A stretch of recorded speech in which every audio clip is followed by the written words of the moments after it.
경우의 수가 많아진다? 네, 확률 좀 낮아지고. 경우의 수가 많아지니까 확률이 낮아지는 거 아닙니까? 당연한 얘기 아닙니까? 네? 경우의 수가 많아지니까 확률이 줄어드는 거 아니야? 아니요. 확률의 정의가 뭐예요? 전체분의 그, 전체분의 그 사건이요. 근데 전체라는 것도 뭐예요? 경우의 수. 경우의 수예요. 경우의 수분의 경우의 수인데 농도 정의가 어떻게 되죠? 농도? 전체분의 응. 그, 뭐라 해야 되지? 응. 그거 섞는 거. 농도가 의미하는 게 정의가 이거였다. 전체에 대해서 특정 물질이 차지하는 비율이에요. 근데 확률이라는 것도 뭐야? 전체분의 특정 가지수. 맞아요. 근데 전체 경우의 수가 늘어나면 어떻게 되겠어요? 당연히 확률 줄어들죠. 왜? 로또 뽑히는 그거는 하나밖에 없잖아, 번호가. 근데 얘가 경우가 더 늘어난대. 그럼 확률 줄어들지. 당연한 얘기입니다. 그래서 개수를 어떻게 우리가 효과적으로 잘 세느냐가 이 단원에서 제일 중요하죠. 그죠? 오케이? 집합이라는 얘기 들어봤죠? 네. 집합이 뭐예요? 수학에서. 아무래도 수학에서 해야지 명확해지겠죠? 응. 수학이 아니면 뭐라고 표현할 건데요? 응? 집합을. 아, 뭐이라고? 뭐라 해야 되지? 수입만큼? 꼭 수여야만 하나요? 아니요. 원소. 원소가 일단 집합이라고 하잖아. 모임이에요, 모임. 뭔가를 모아놓은 거예요. 네. 어떤 식으로 모아놓은 걸까요? 규칙이 있을 수도 있고 없을 수. 없을 리는 없죠. 있어야죠. 규칙이라는 말보다는 자격 조건을 얘기하는 거예요. 자격 조건. 기준. 그래서 조건이라는 말을, 그죠? 기준이라는 말보다는 수학에서는 여기 밑에 이거 뭐 나오잖아. 이거. 그렇지. 이 모임이 있다면, 그죠? 이 집합이 있다면, 이 집합에, 그죠? 들어갈 수 있는 자격 조건을 갖춘 애들만 이 안에 들어가는 거죠. 아닌 애들은 전부 다. 그러니까 집합이라는 건 뭐냐면은 조건이 주어지고요. 네. 조건을 만족시키느냐, 아니냐. Yes or no. 딱 2분입니다. 2분. 집합의 개념이 그거예요. 그러니까 집합을 결정하는 건 결국 조건입니다. 네.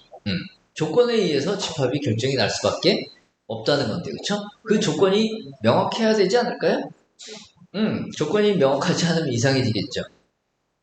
스무고개 같은 거 해본 적 있어요? 스무고개가 뭐예요? 계속 질문 물어보고 마지막에 답맞추. 근데 질문을 어떤 식으로 해야 되죠?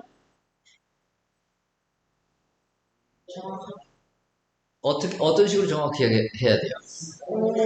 질문을 했을 때 상대방이 대답을 어떻게 해야 되죠?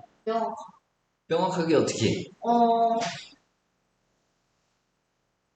모든 사람이 알아듣지. Yes or no 밖에 대답할 수 없어야지 그게 스무고개입니다. 질문하는 사람이 예를 들어서 내가 뭐라는 표현을 써야 되나?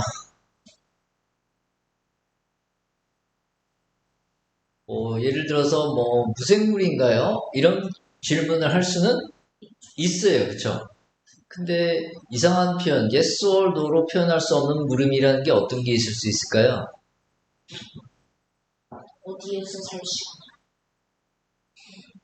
그건 yes or no로 답할 수 없는 거니까 그런 질문은 효과가 없는 거고 그 질문 자체가 바로 뭐다?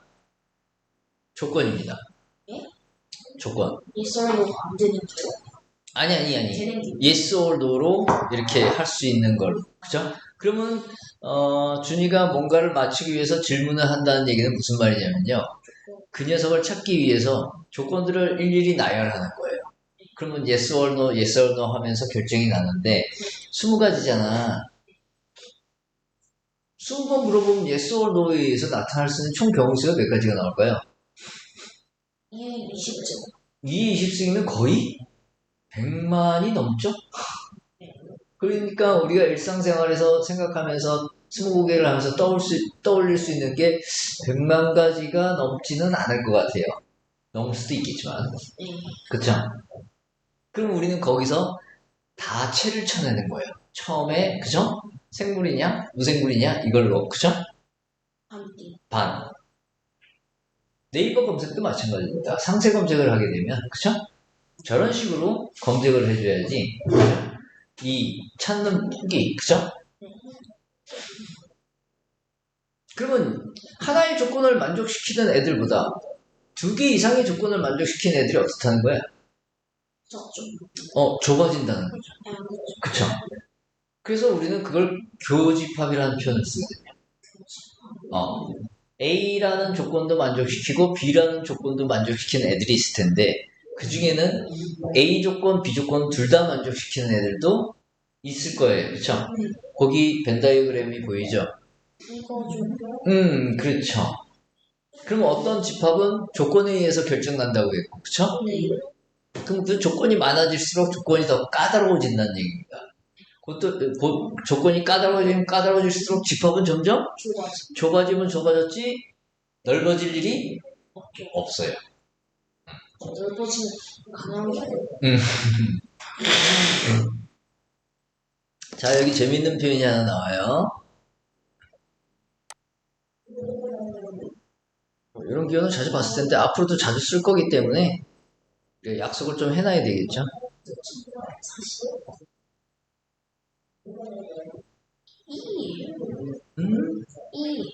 A 어쩌고 하지. 요거요? in 무슨 뜻이에요? 맞아요. 누가? A라는 원소가 A가 맞이에요. 라지 A라는 집합, 그쵸? 네. 그래서 우리는 보통 집합은 대문자를 많이 쓰고요. 원소는 소문자를 많이 써서 헷갈리지 않게 그런 표현을 쓰긴 써요. 네. 그쵸? A가 A 안에 있다 라는 뜻이고요. A가 A 집합의 원소다 이런 뜻인데, 그쵸? 네. A라는 녀석은 누가 됐든, 그쵸? 두 가지밖에 없다는 거예요. 네. 원소이든가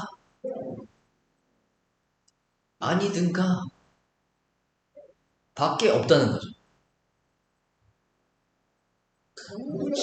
그래서 이게 yes or no 이런 뜻이죠.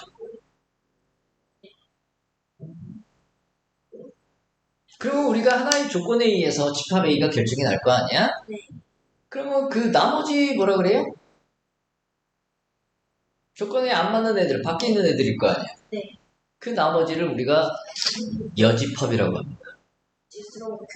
교집. 나머지니까 여. 그러니까 이런 거 맨날 바깥쪽. 이렇게 하고 이렇게 열잖아요.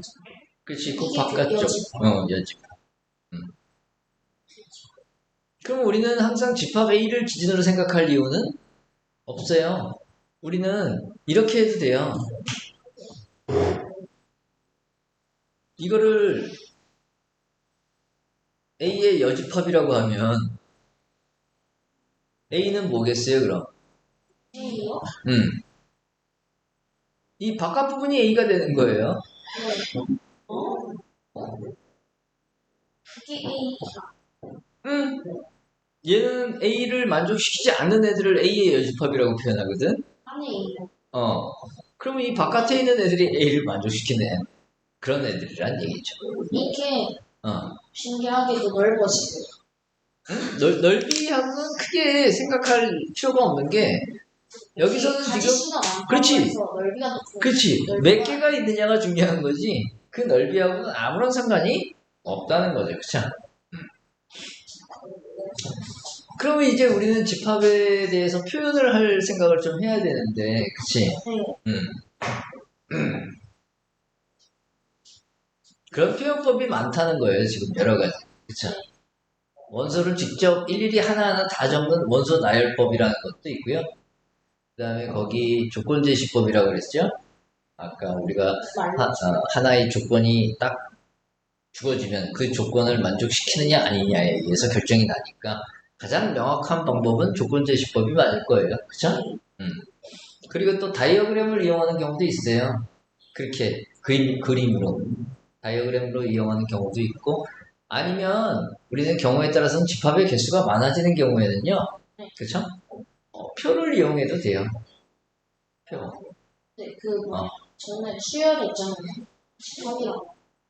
수열? 네. 다르다고 표현할 수는 없어요. 왜냐하면 수열이라는 것 자체가 다 어떤 집합 내에서 수열. 어떤 세상 내에서 이렇게 얘기이기 때문에 그 세상이 지금 우리가 얘기하는 집합이라는 거예요. 실수 세상, 실수 집합. 네. 유리수 세상, 유리수 집합. 네. 이런 식의 얘기니까 저 집합이 어느 세상에서의 얘기지? 하는 데 있어서 가장 먼저 거론돼야 될 게 사실은 집합이라는 거예요.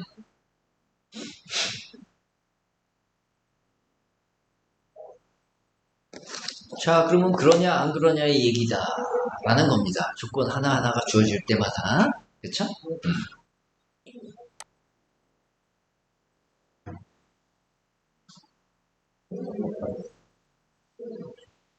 이 말 자체를 좀 애매하게 적어놨죠? 원소의 개수가 유한인지 무한인지에 따라 유한집합과 무한집합으로 나눈다 그랬는데요. 그쵸? 네. 이게 애매한 표현이에요. 수학적으로 봤을 때는. 그럼 유한은 뭐고 무한은 뭔데? 똑같은 유한집합, 무한집합을 설명하는데 또 유한이라는 말과 무한이라는 말을 써요. 바보 같은 얘기입니다. 원소의 개수가 몇 개인지가 결정이 딱 나면 그게 유한집합이에요. 그러니까 원소의 개수가 0개다? 그것도 유한집합이죠. 원소의 개수가 0개니까 결정이 나니까. 그쵸? 그래서 원소의 개수가 몇 개인지 딱 결정이 나면 그게 유한집합이고요. 그럴 수 없으면 다 무한집합이라는 얘기라고 해야 되겠죠. 네, 마이너스 개일 수는 없죠. 원소의 개수가 네. 어떻게 마이너스 개가 될까요? 그렇죠.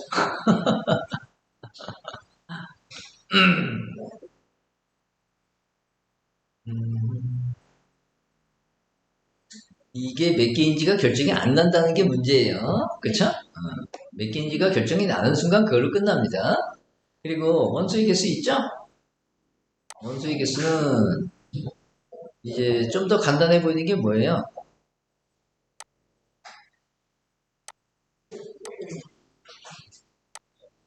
원소의 개수 표현하는 방법이 절대값 쓰는 게 훨씬 더 간단해 보이지 않아요? 네. 앞으로는 이거 더 많이 쓸 거예요. 그래서 이 형태로. 오케이? 코딩할 때 음, 바로 치고 아래 줄 바로 쳐가지고. 그 다음에 이제 부분집합이라는 표현이 나오죠? 네. 뭐, 용어만 봐도 그쵸? 실 같은 거. 일부분이라는 얘기인데요. 그쵸? 이 부분은 또 약간 학교 축소라고 하기에는 좀. 이건 진짜 그냥 부분에 있는 부분적인. 부분이에요. 중요한 건 이런 여러 가지 표현을 쓸 수 있는데요. 자, A가 B의 부분집합이다라고 할 때 이런 표현을 써요. 가장 간단한 표현이에요. 그쵸? 근데 이 말은 무슨 말이냐면요. 정의 자체가 이렇게 이해가 돼요. A에 속하는 어떤 원소가 있을 거 아니에요? X가 A의 원소이면, 그쵸? 이런 모든 X는 싸그리 다 B의 원소여야 된다. 되게 뭐라고 써? A 거꾸로 쓴 거예요. 왜요? 이게 수학적 표현이에요. 어떤 사람은 이걸 all이라고 안 하고 n이라고 하는 사람도 있는데 뭐 그건 상관없어요. 모든이란 뜻입니다. 모든 x. 어떤 모든 x? 네, A에 속하는. 그 뭐냐 사각형 안에 직사각형이 있는 그거. 만약에 어떤 사각형이 정사각형이면 평행사면이 맞아요. 그러니까 평행사변형이면 정사각형이다라고 얘기할 수 없어요. 하지만 정사각형이면 평행사변형이다라고 얘기할 수 있다는 거죠. 그런 느낌입니다. 그쵸? 네. 그러면 두 집합이 같다라는 표현은 어떻게 써야 될까요? 집합이야. 이 말은 무슨 말일까요, 그럼? 그냥 A가 이 집합이 있으면 A 집합 안에 있는 원소도 B 집합 원소고 B 집합 원소도 A 집합 맞아요. 부분 집합으로 설명해. A가 B의 부분이면서 동시에 반대로 B가 A의 부분이더라 라는 말을 방금 준이가 한 그 얘기 있죠? 네. A에 속하는 모든 원소가 그쵸? 네. B에 속하고요. 그쵸? 네. 동시에 B에 속하는 모든 원소가 A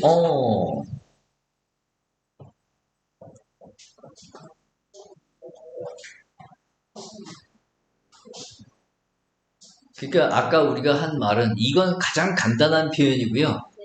이건 아주 정교한 표현이죠. 근데 좀 길죠. 네. 허나 우리는 이 정교한 표현을 잘 기억하고 있어야 될 겁니다. 네. 그래야지 우리가 논리적인 설명을 하는데 어려움이 없거든요. 그렇죠? 약간 이거 무슨거라고 생각하니까 부등호하고 관계에 있어서는 똑같은 관계입니다. 근데 조심해야 될 건 부등호도 이런 부등호하고 연관이 아니고 등호가 붙어있는 이런 부등호하고 연관이 있어야 되겠죠. 왜냐면 어떤 집합 A 있잖아? 어떤 집합 A는 항상 이 관계가 성립하거든요. 아닌가요? 맞아요.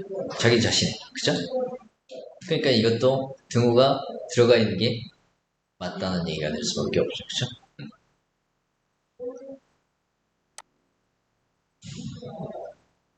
진부분집합?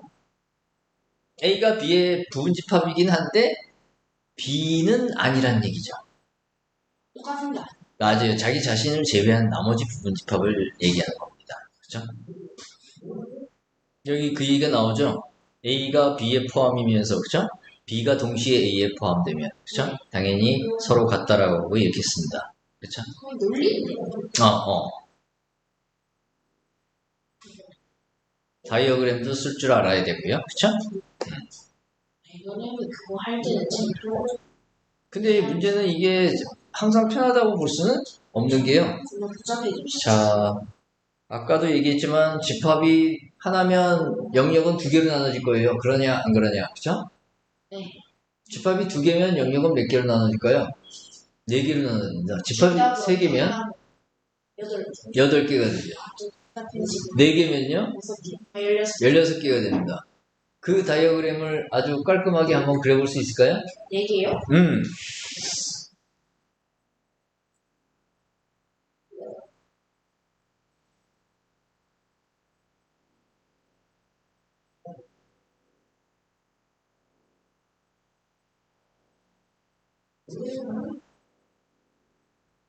깔끔하지 않아. 중요한 건 우리가 집합을 다이어그램을 그릴 때는 항상 대치. 우주를 먼저 결정해 놓고 전체를 그렇지. 왜 우리 앞으로 여기서만 얘기해 라는 개념이에요. 전체 집합. 그러면 이제 여기서 집합 하나 있으면 어때요? 영역이 두 개밖에 안 생겨요. 그러냐 안 그러냐. 그쵸? 그런데 이제 집합이 여기 하나 더 떨어졌어요.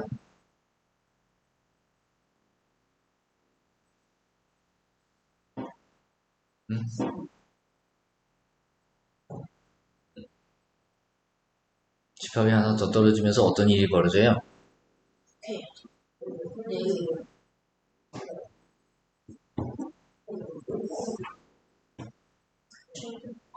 집합이 하나 더 떨어지면서 이렇게 되어버려요. 그죠? 네. 아이고, 괜찮아. 저 의미는 뭐냐면은 원래 두 개였던, 그치? 네. 요 부분 있죠? 네. 요 부분을 새로운 집합이 하나 이분했고요. 네. 요 바깥 부분을 또 새로운 집합이 하나 이분한 거예요. 네. 그러면 이제 집합이 또 3개가 되면 영역은 몇 개다? 4개요.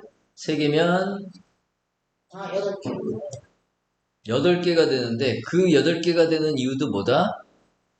2개 나누고 이게 또 나와요. 각각의 4개의 영역을, 그쵸? 네. 얘가 전부 다 이분하는 거예요. 싸그리. 그쵸? 그러면 원래 이 부분이었던 요 네 개의 부분 중에 얘도 이분이 됐죠? 네. 얘도 이분이 됐고, 그쵸? 또 얘도 이분이 됐어요, 그쵸? 네. 이 바깥도 이분이 됐다는 거죠. 네. 그럼 이제 네 번째 집합이 떨어지는 순간 어떤 일이 벌어질까요? 지금 내가 그린 벤 다이어그램이 제대로 된 상황일까를 확인해 보면, 그쵸? 새로운 집합이 떨어지면서 이 8개를 다 이분해야 됩니다. 그쵸? 헷갈리죠, 사실은. 근데 제일 중요한 거도 어떻게? 쉽게 이해하려면 준이가 방 8개가 있는데요. 8개의 방을 한 번씩 싹 방문하고 제자리로 돌아온다라고 생각해도 상관은 없어요.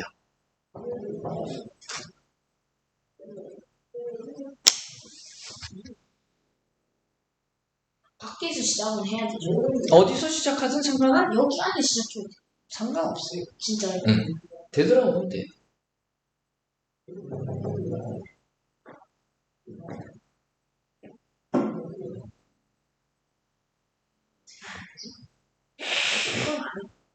이거 맞지 않아? 그럼 거기 영역 한번 세볼게요.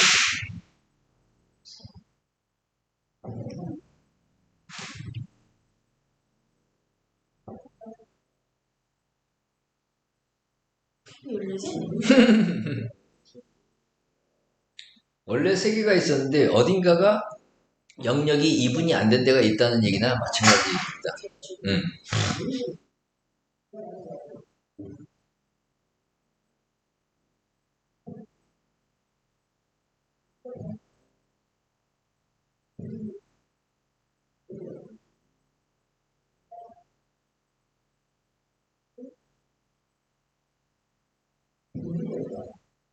웬만하면 교점은 안 지나는 게 낫겠죠?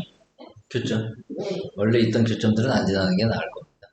그리고 하나의 영역이 2분이 돼야지 3분이 돼도 곤란하고요. 되는 건 아니야.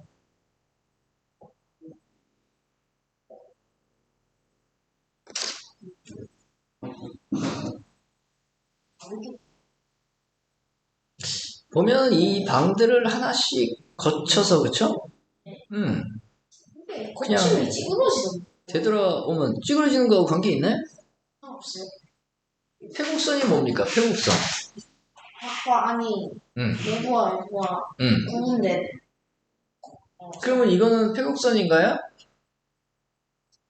아니에요. 집합 벤 다이어그램 그릴 때, 그쵸? 우리가 폐곡선을 그려야 돼요. 근데 그 폐곡선이 모양이 어떻게 되든 상관이 전혀 없어요. 그 대신 이렇게 되면 내부가 두 개면. 그건 단일 폐곡선이 아닙니다. 단일 폐곡선으로 표현하는 게 맞겠죠.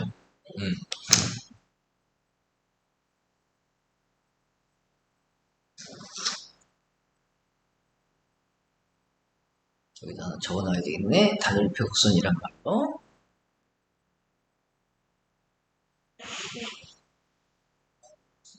단일 폐곡선은 내부도 한 개고 외부도 한 개여야 됩니다.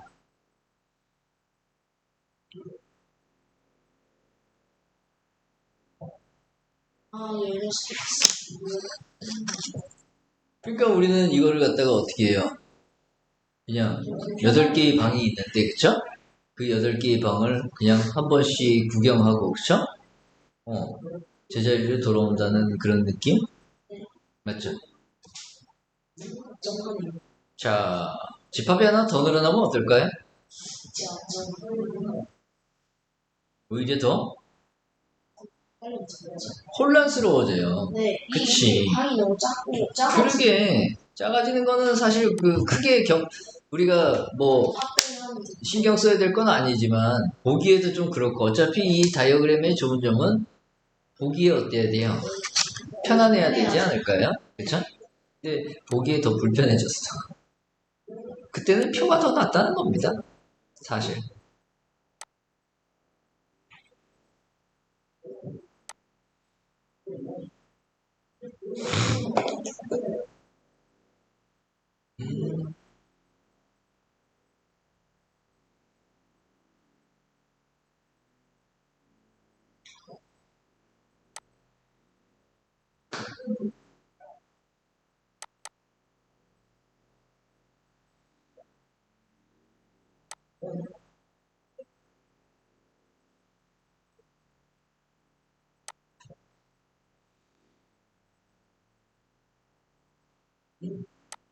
진짜 죽었네.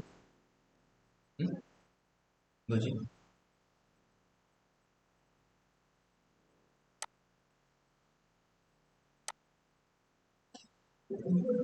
응? 응. 뭐지 이러지? 이거 이런 느낌으로 한번 생각해 보자는 얘기인데요.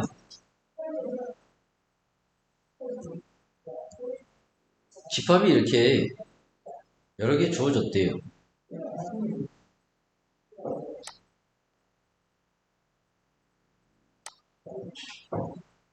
한 5개까지만 해볼까요? 네? 이게 바보 아니야? 이걸 인식을 못하네. 이렇게 있으면 집합 A, B, C, D, E에 의해서 영역이 몇 개 생겨야 되죠? 30. 32개에 대한 얘기가 나와야 돼요. 그쵸? 네. 32개에 대한 얘기가 나와야 되는데, 우리가 이거를 이런 식으로, 아이씨, 이거 몇 개지? 몇 개야, 이거?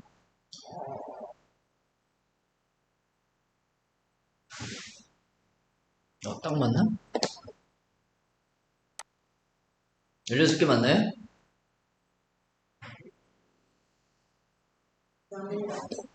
맞는 것 같아요? 네. 맞죠? 네. 이미 16개는 A에 속하는 애들입니다. 네. 뒤에 있는 이 16개는 안 속하는 거고요. 그 16개 중에 또 B에 속하는 애들이 있겠죠? 네.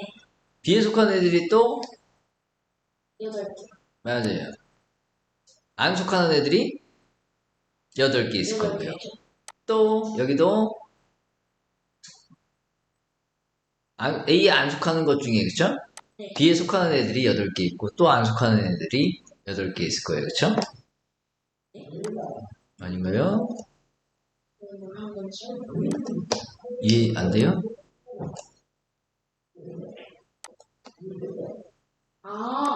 네. 이해됐어요? 네.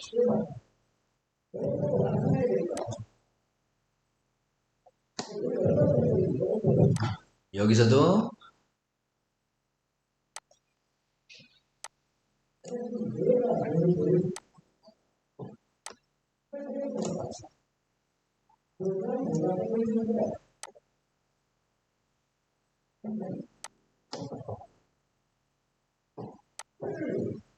벤다이어그램보다 이게 더 편하지 않나요, 그럼?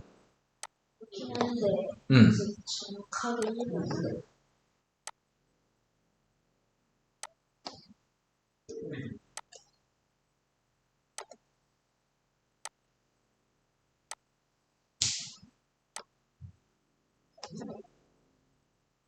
포함되느냐 안 되느냐 얘기를 색깔 그냥 칠한 거밖에 없어요.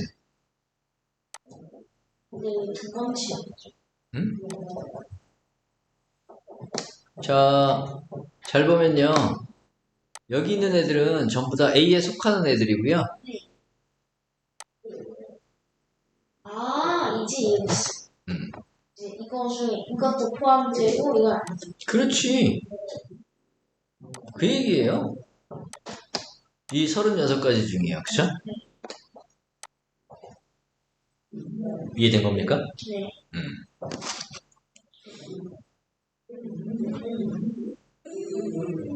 그럼 이게 훨씬 깔끔하다는 얘기예요. 네. 보기에도.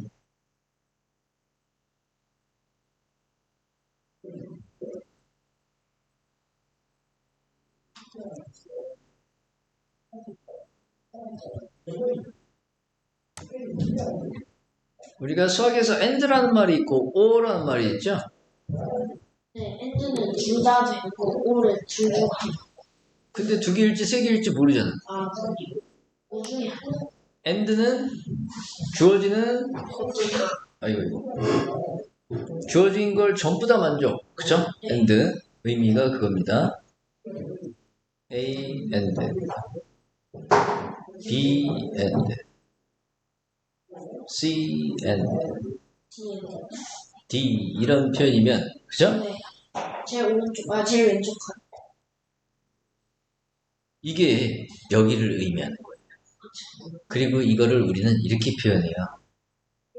A 교집합, B 교집합, C 교집합, D 교집합, E. 이해되니? 네. 그러면 예를 들어서 얘는 어떨까요? 얘는 뭘 얘기하는 걸까요?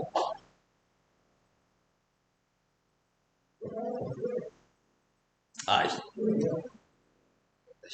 이거는 교집합이 아니고 여집합. 맞아요. 여집합 어떻게? A에 속해요, 안 속해요? 어떻게? A에 안 속하면 당연히 A의 여집합에 속하겠죠. B에 속합니까? 네. C에 속하나요? 아니요. 그럼 C의 여집합에 속하겠죠? 네. D에 속하나요?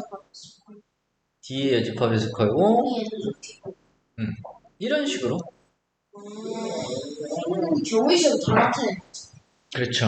선이 저 각각에 대해서 전부 다 이런 표현을 쓸 수 있다는 얘기죠. 그런데 이제 또 이런 표현도 있어요. A or B. 이건 무슨 뜻일까요? A나 B 중 하나만 돼 있는 거니까 저기에서 저기까지. 하나 이상. 둘다 돼요? 둘 다 해도 상관이 그럼 없어요. 여기서부터 하나 24 이상. 번째. 그렇죠? 그럼 A, B 또는 A 또는 B니까 이거는 쫙 다 되죠? 네. 여기는 8개 다 되고 여기까지도 돼요. 그렇죠? 네. 둘다 안 돼요. 그걸 우리는 이렇게 표현해요. A or B. 적어도 하나 이상.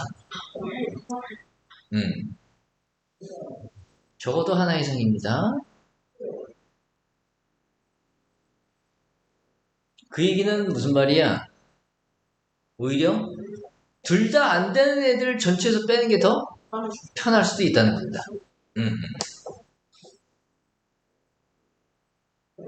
이해되니? 네.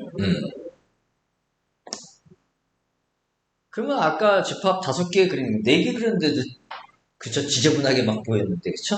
네. 이건 뭐 집합 5개 해놔도 그냥 편안하게, 그쵸? 네. 경우에 따라 어떤 형태를 구사할 것이냐 하는 거, 그쵸? 네. 자, 집합도 숫자도 우리가 연산을 하는 것처럼 집합도 연산을 해요. 그쵸? 집합 연산의 가장 기본이 뭐냐? 아까 좀 전에 우리가 얘기한 여집합이에요. 네, 그런 게 이제 이런 식으로 돼 있을 때 이게 여지거든, 이게 여지거든. 그건 내 마음이라니까? 표시를 어떻게 할 거냐? 따라서. 걔를 A라고 하면 그 A 바깥 부분이 여집합은 이거 2개예요, 2개. 2개. A 나머지. A 빼고 나머지. 첫 번째가 여집합이에요. A 여집합이라는 말은 어떤 애들이냐면요. A가 조건제시법으로 이렇게 써요. 여기 바가 있는데요. 그쵸? 바가 있는데 바는 왜 쓰는 거야? 뭐 할 때 써요? 바리케이드 탁 치면 경계 구분이죠. 이 바리케이드의 앞쪽은 이 집합의 원소의 형태를 표현하는 거고요. 바리케이드의 뒤쪽은 원소의 자격 조건을. 그쵸? 그러면 얘는 A에 포함이 될까요? 안 될까요? 여집합이니까 안 되고요. 대신 전체 집합에는 속해야 돼요. 그런 애들만 모아놓은 거예요. 이게 여집합의 정의예요. 누가 전체 집합? 그치? 우주, 유니버스. 오케이? 두 번째가 아까 얘기한 합집합부터 얘기할까요? 합집합은 원소가 Y라고 하면요. 그쵸? 네. Y는 A의 원소이거나 B의 원소이거나 O입니다. O. 그러면 합집합은 둘 다 속하는 애들도 됩니다. 교집합은요? 교집합은 AND예요. AND. 동시에 주어진 조건 모두 다를 만족시켜야 되는 애들 모아놓은 거예요. AND가 돼서. A랑 B의 교집합이에요. 응? A랑 B의 교집합. 맞아요. A, B의 교집합이라고 얘기하죠. A 교집합 무슨 A 교집합 A A 교집합 A 좋죠. 나중에 가면은 하나짜리 교집합, 두 개짜리 교집합, 세 개짜리 교집합 이런 말을 쓸 거니까 A 자체도 A 하나짜리 교집합이라고 이해해도 됩니다. 이게 기본 연산입니다. 네. 기본 연산인데 거기에 차집합이라는 것도 하나 있어요. 뺀 거 아니에요? 차집합은요, 어떤 애들 모아놓은 거냐면, X는 차집합은 조심해야 되는 게 A 차집합 B하고요, B 차집합 A가 같은 개념이 아니에요. 이걸로 봤을 때 A 차집합 B는 음. 이거 말고 이것만 있고 B 차집합이 이거 반대로입니다. 순서가 중요하다 그랬죠? 그래서 여기 원소 오메가가 있다면, 그쵸? 오메가는 A에는 속해야 돼요. and B에는 속하면 안 돼요. 교집합인데 어떻게? 응? 교집합인데 어떻게? 그럼 교집합이라 레오니 그러면 이거는 오메가가 B에 안 속한다는 말은 다시 얘기하면 무슨 말이에요? A에 속해 교집합. B의 여집합에 속한다는 얘기. 어떤 원소가 B에 안 속하면 당연히 뭐다? 근데 B의 여집합에 속한다는 얘기지. 근데 A 집합에 속하고 B 집합에 안 속하면 이 부분 어떻게? 그 부분은 A의 집합에 속하고 동시에 B에도 속하니까 걔들은 아니죠. 그래서 이걸 그대로 앞에 썼던 기본 연산으로 보면요. 그쵸? 네. and니까 교집합이에요. 네. 그럼 우리는 이거 그냥 이렇게 써도 돼요. A와 B 여집합의 교집합. 그걸 읽을 때 우리는 A에 속하고 and B에는 안 속하고 이렇게 읽으면 되죠. 이해됩니까? 기본 연산은 사실은 요거까지입니다. 차집합은 기본 연산이라고 볼 수는 없어요.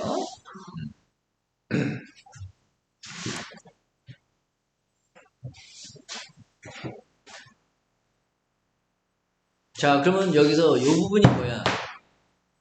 요 부분이 이 부분은요.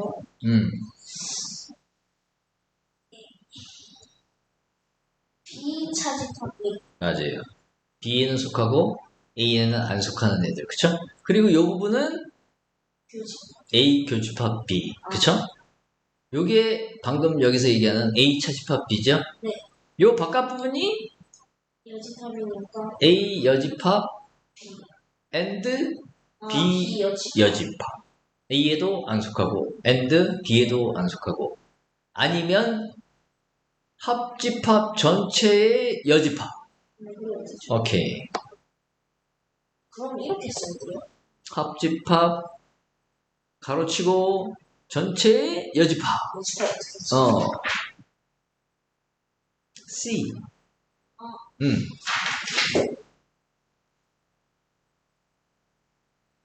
이거 여집합 뒤에다 설명해놨죠? 이게 제일 앞에 와야 됩니다, 사실은. 집합 연산에 있어서, 그쵸? 부분 집합 개수 얘기하네요, 그쵸? 네. 조금만 쉬었다 합시다. 네.